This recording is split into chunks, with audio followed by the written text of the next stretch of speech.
안녕하세요, 천천박사입니다. 드디어 장기영 지정갱신제가 25년 6월부터 본격 시행됩니다. 오늘 이 내용 빠르게 알려드리기 위해서 영상을 준비했습니다.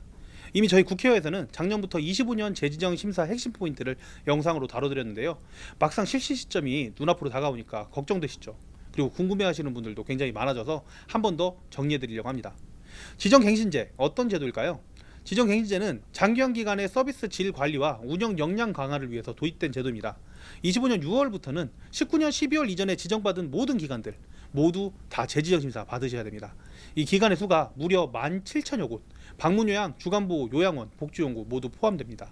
지정 유효기간이 25년 12월 31일까지인 만큼 심사 신청은 그로부터 180일 이전 그리고 90일 이전까지, 즉 25년 6월부터 9월까지는 신청을 마무리 지셔야 됩니다. 그래야 심사받을 수 있습니다. 놓치시면 안 돼요. 이번 지정갱신제 심사 기준은 단순히 서류 작성 능력만 보는 것이 아닙니다. 기관장 및 설치 운영자의 제공 능력, 사업계획서의 충실성, 인력관리, 자원관리, 회계 재정의 투명성, 그리고 행정처분 이력, 장기형 예전에 평가 보셨던 것까지, 이 결과까지 다 모두 다 포함이 됩니다. 즉 예전에 받으셨던 평가 점수나 행정처분 이력도 갱신 탈락의 사유가 될 수 있다는 점 제가 누누이 말씀드렸습니다. 굉장히 무섭죠. 만약 탈락하면 지자체에서 갱신 부적격 판정을 내리면 그 사실이 수급자하고 보호자에게 모두 다 통보가 되고 기간 이용 기간을 변경해라, 변경 조치를 하고 그다음 폐업 절차까지 진행될 수 있습니다. 준비는 그럼 어떻게 해야 될까요? 사실 지자체에서 요구하는 서류나 사업계획서 운영 규정 같은 경우에는 주간보호 요양원에서는 매년 작성하는 문서이기도 하고 평가 문서이기도 합니다. 그래서 이걸 한 달 정도 완벽하게 준비를 하겠다고 생각을 하면 충분히 대응 가능하다고 생각을 합니다. 하지만 서류보다 더 어려운 건 그간 관리하지 못했던 평가 점수와 행정처분 이력입니다. 여기서 탈락이 날 수 있다는 게 이번 지정갱신제의 가장 무서운 점입니다. 지금은 갱신 성공과 탈락 사업의 갈림길인데요. 17,000개 기관 중에서 탈락하는 곳도 분명히 생길 것이고 그 수가 적지 않을 것으로 보입니다. 그러나 반대로 생각을 하면 갱신에 성공하신 대표님들 혹은 새롭게 이제 진입하는 기관들에게는 큰 기회가 될 수 있습니다. 시장이 정비가 되고 경쟁이 줄어들 수 있기 때문이죠. 물론 새로운 사업자들이 들어오면 이건 다시 경쟁 기관으로 바뀌겠지만요. 여러분들 이 갱신 17,000개 기간 이건 시작일 뿐입니다. 중요한 건 이번에 갱신 대상이 아니더라도 안심하시면 절대 안 된다는 거. 2019년 12월 이후 지정된 기관들 같은 경우에는 지정 그 유효 기간이 몇 년, 몇 월, 며칠인지 적혀 있습니다.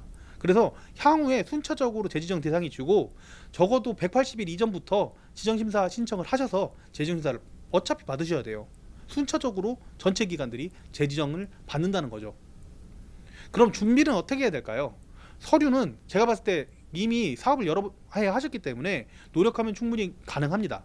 방문 요양만 빼고 그 다음에 제가 중에서 주간보호센터 그 다음에 시설 같은 요양원 같은 경우에는 서류를 이미 해보셨어요. 그래서 노력하면 충분히 가능하다고 보는데 그래도 어렵다면 전문가의 손길을 받는 것도 하나의 방법입니다. 그 문제는 이게 아니고 평가 행정처분 이력입니다. 이건 평소 관리가 안 돼 있으면 한순간에 잘못하면 탈락될 수 있습니다. 장기형 사업이 평생 사업이 아니라 평생 직업이 아니라 6년짜리 임시 사업으로 끝날 수도 있다는 거예요. 이런 상황 어떻게 대응해야 될까요? 이미 대상이신 분들은 낮은 평가 점수나 처분 이력이 만약에 있으시다면, 없으시면 상관없죠. 그냥 준비하시면 돼요. 근데 만약에 평가 점수가 낮게 나왔고 처분 이력이 있다면 이번 심사 서류에 최선을 다하세요. 아직 대상이 아닌 분들은 평가 관리, 지금부터라도 평가 관리, 행정 처분 방어 철저히 하셔야 됩니다. 예전에 제가 올려드린 지정심사 요약 영상 제가 다시 한번 링크에다가 넣어드릴게요. 영상 링크는 고정 댓글에다가 넣어두도록 하겠습니다. 이것만 넣어두느냐? 아니에요. 거기다가 추가적으로 여러분들이 질문할 수 있도록 고정 댓글에다가 국회 네이버 카페 링크 넣어놓을 테니까 이거 글 한 몇 개만 쓰시면 바로 등업되거든요. 예, 등업하셔가지고 궁금하신 거 질문을 하시면 거기에 댓글 남겨주시면 저희 직원들과 제가 확인하고 답변을 드리도록 하겠습니다. 물론 이 영상 댓글에 남겨주셔도 제가 확인하고 답변 드리겠습니다. 마지막으로 조언 한마디 하고 마무리하겠습니다. 제가 장기영 대표님들 옆에서 함께하면서 느낀 점은 지금처럼 정보가 많고 대비하기 좋은 시대도 없었다는 점입니다. 7년 8년 전만 해도 이런 행정정보는 입소문이나 간신히 사정사정해서 옆에 있는 요양원 원장님들, 주간보 원장님들, 방문용 원장님들한테 물어봐야 막 조금씩 그것도 틀린 정보 알려주는 경우가 많았어요. 그런데 지금은 국회뿐만 아니라 다양한 채널에서 올바른 정보, 전략 방향성들을 제공하는 경우가 많이 생겼더라고요. 이런 부분들 이렇게 하기 좋은데 준비만 하시면 되는 거 안 하실 거예요? 어르신들 돌보시느라 바쁘신 거 다 압니다. 하지만 수익을 극대화하고 늘리는 것만큼 수익을 지키는 것도 굉장히 중요합니다. 이 갱신제가 그런 역할을 하는 거예요. 장기화 기간이 안전하고 지속 가능한 사업이 되기 위해서는 지정 갱신 준비부터 평가도 정확하게 하셔야 되고 행정처분 받지 않도록 노력하셔야 됩니다. 제대로 준비하셔야 됩니다. 이렇게 하고 저는 마치도록 하겠습니다. 끝까지 봐주셔서 감사합니다. 저는 국회의원 천천박사였습니다. 갱신 준비